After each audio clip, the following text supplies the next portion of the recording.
Hello viewers, welcome to Dips Mathematics. So இந்த வீடியோவில் பார்த்தீங்கன்னா தினம் 10 தமிழ் ப்ரீவியஸ் இயர் கொஸ்டினுக்கான 58th வீடியோ, அதாவது 58வது வீடியோ தான் நம்ம பார்க்க போகிறோம்.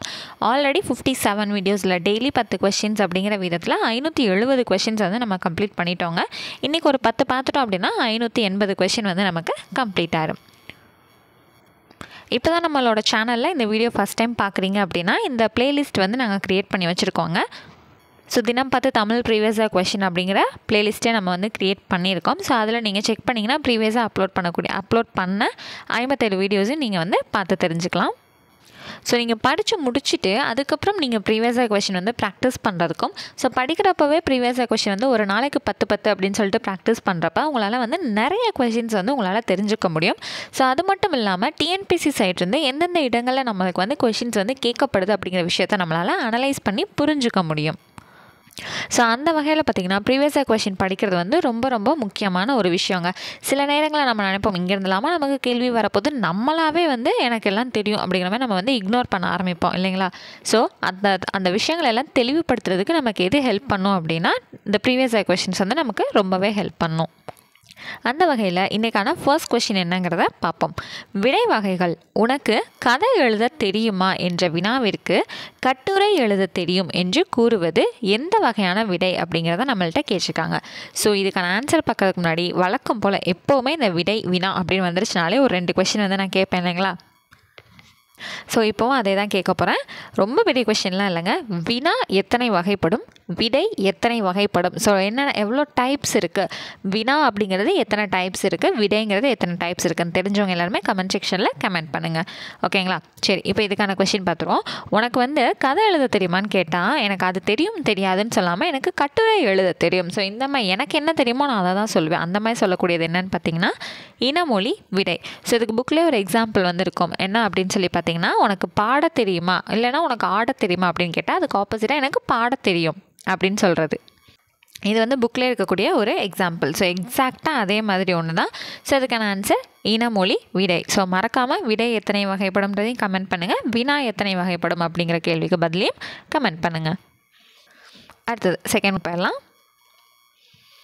கொஷின் வந்து அதே ஃபார்மேட்டில் தான் கேட்டிருக்காங்க. வினாவிற்கு விடையாக மற்றொரு வினாவை கேட்பது எவ்வகை விடை. நான் கேட்குற ஒரு கொஷினுக்கு ஆன்சரே கொஷினாக சொல்கிறது. இப்போ எப்படின்னு பார்த்தீங்கன்னா ஊருக்கு வரியா அப்படின்னு நான் கேட்கும்போது நான் எப்படி வராமல் இருப்பேன் அப்படின்னு அங்கே இன்னொரு கொஷினை பதிலாக கொடுக்குறாங்க இல்லைங்களா. ஸோ அதை தான் வந்து கேட்டிருக்காங்க. ஸோ இதுக்கான ஆன்சர் என்னென்னு பார்த்தீங்கன்னா வினா எதிர் வினாதல். வினாவுக்கு இன்னொரு வினாவையே பதிலாக வந்து சொல்லக்கூடியது வினா எதிர் வினாதல் விடை. ஸோ வந்து பார்த்திங்களா கண்டினியூவாக வந்து வினா வகைகள் விடை வகைகள் இப்படி தான் வந்து நமக்கு வந்துட்டுருக்கு. ஸோ வரிசையாக பார்த்தாலே 3 இருக்குது. ஸோ 1 விடை வகைகள் இருக்குங்களா, அடுத்து பார்த்ததும் வினாவிற்கு விடையாக இதுவும் என்ன வகை தான், விடையோட ஒரு வகை தானே இது. அடுத்த கொஷினையும் பாருங்களேன். 3வது கொஷின் என்ன தான் விடை வகைகள் தான் வந்திருக்கு. அப்போ இதுலேருந்து என்ன தெரியுது, கண்டினியூவாக வந்து ஒரு டாப்பிக்லேருந்து கொஷின்ஸ் வந்து கேட்கறதுக்கான பாசிபிலிட்டிஸ் அதிகமாகவே இருக்குது. பேசிக்காக எப்போவுமே அப்படி தான் கேட்பாங்க. ஸோ அப்போ என்ன பண்ணியிருக்கணும், ஒரு விஷயம் படிக்கிறோம் அப்படின்னா அதில் இருக்கக்கூடிய எல்லா விஷயத்தையும் நம்ம புரிஞ்சு படிச்சிருக்கணும். சரிங்களா.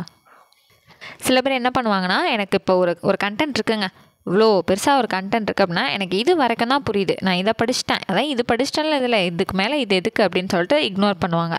ஆனால் நமக்கு எப்படி கேட்குறாங்க, இப்போ ஒரு கண்டென்ட் கேட்டால் அதுலேருந்து வரிசையாக அட்லீஸ்ட் ஒரு 2-3 கொஷினாவது நமக்கு வந்துடுது. அப்போ இக்னோர் பண்ணால் யாருக்கு பாதிப்பு, நமக்கு தான் பாதிப்பு. சரி, இப்போ இதில் என்ன கேட்டிருக்காங்க அப்படின்னு பார்த்துருவோம். விடை வகைகளில் நீ படிக்கவில்லையா என்ற வினாவிற்கு எனக்கு தலை வலிக்கிறது என்று உரைப்பது என்ன வகையான விடை அப்படின்னா எனக்கு இப்போ ப்ரெசென்ட்டில் எனக்கு தலை வலிக்குது அப்படின்னு சொல்கிறது என்னன்னு பார்த்தீங்கன்னா உற்றது உரைத்தல் விடை.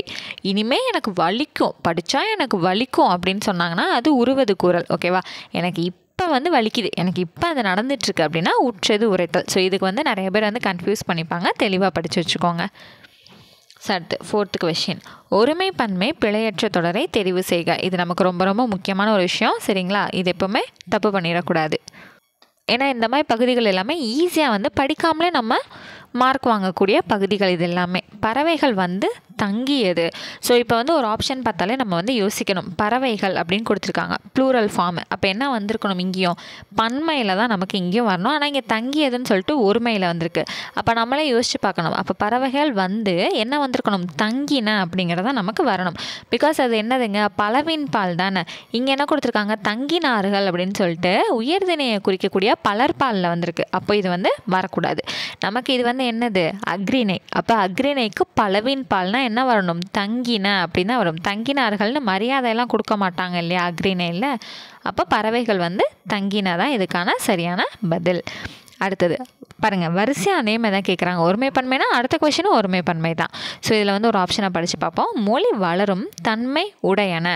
ஸோ இந்த மாதிரிலாம் இருக்கிறது என்ன சொல்லுவோம், மொழி வளரும் தன்மை உடையது அப்படி தானே நம்ம சொல்லுவோம். ஸோ இதுக்கான சரியான ஆன்சர் ஆப்ஷன் சியில் இருக்கக்கூடிய மொழி வளரும் தன்மை உடையது. அடுத்தது இன்றைக்கான 6வது கேள்வி, சரியான தொடரை தேர்ந்தெடு. பவள விழியால் பரிசு உரியவள்.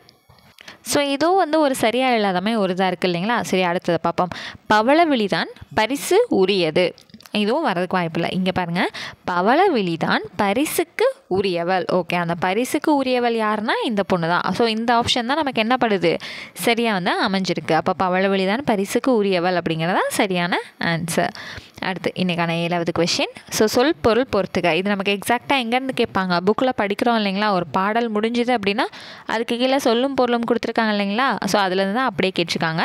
ஸோ இது வந்து பார்த்திங்கன்னா 7th நியூ தமிழ் புக்கில் இருக்கக்கூடியதை அப்படியே நமக்கு கேட்டிருக்காங்க.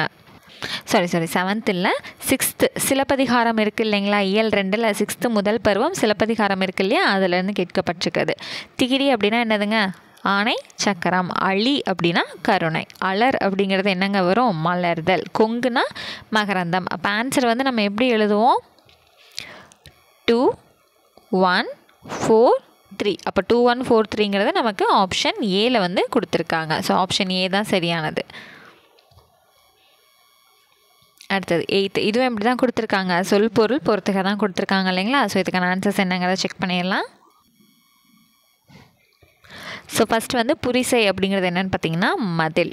ஓகேங்களா. அடுத்தது புலைங்கிறது என்னென்னு பார்த்தீங்கன்னா சாளரம். அடுத்தது பனை அப்படிங்கிறது என்னென்னு பார்த்தீங்கன்னா முரசு. அடுத்து கயம் அப்படிங்கிறது நீர்நிலை.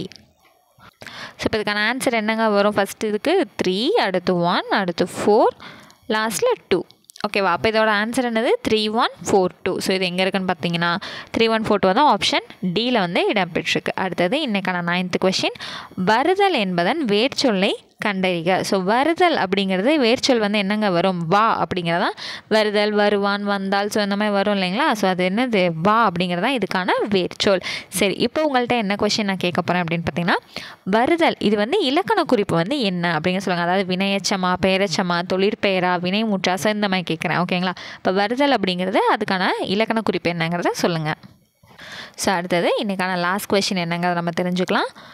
சுடச்சுடரும் பொன் போல எனும் உவமை கூறும் பொருளை கண்டறிக. ஸோ சுடச்சுடரும் பொன் போல் அப்படிங்கிறது எது வந்து குறிப்பிடுது அப்படின்னு பார்த்தீங்கன்னா, ஞானம் வளரும், அறிவு வளரும். ஸோ இதுதான் சுடச்சுடரும் பொன் போல அப்படிங்கிறது என்னென்னு பார்த்தீங்கன்னா ஞானம் வளரும். ஸோ இன்றைக்கான 10 கொஷின்ஸ் வந்து நம்ம என்னங்கிறத தெரிஞ்சுக்கிட்டோம். இப்போ தான் நீங்கள் புதுசாக நம்ம சேனலை பார்க்குறீங்க அப்படின்னா கண்டிப்பாக வந்து சப்ஸ்கிரைப் பண்ணி வச்சு பெல் ஐக்கானை வந்து கிளிக் பண்ணிக்கோங்க. ப்ரீவியஸாக போஸ்ட் பண்ண வீடியோஸ்லாம் பார்க்கணும்னு நினச்சிங்கன்னா நம்மளோட பிளேலிஸ்ட் வந்து க்ரியேட் பண்ணிக்கோம். அதில் செக் பண்ணி ரெஃபர் பண்ணிக்கோங்க. ஸோ நெக்ஸ்ட் கிளாஸில் மீட் பண்ணுறேன். தேங்க்யூ.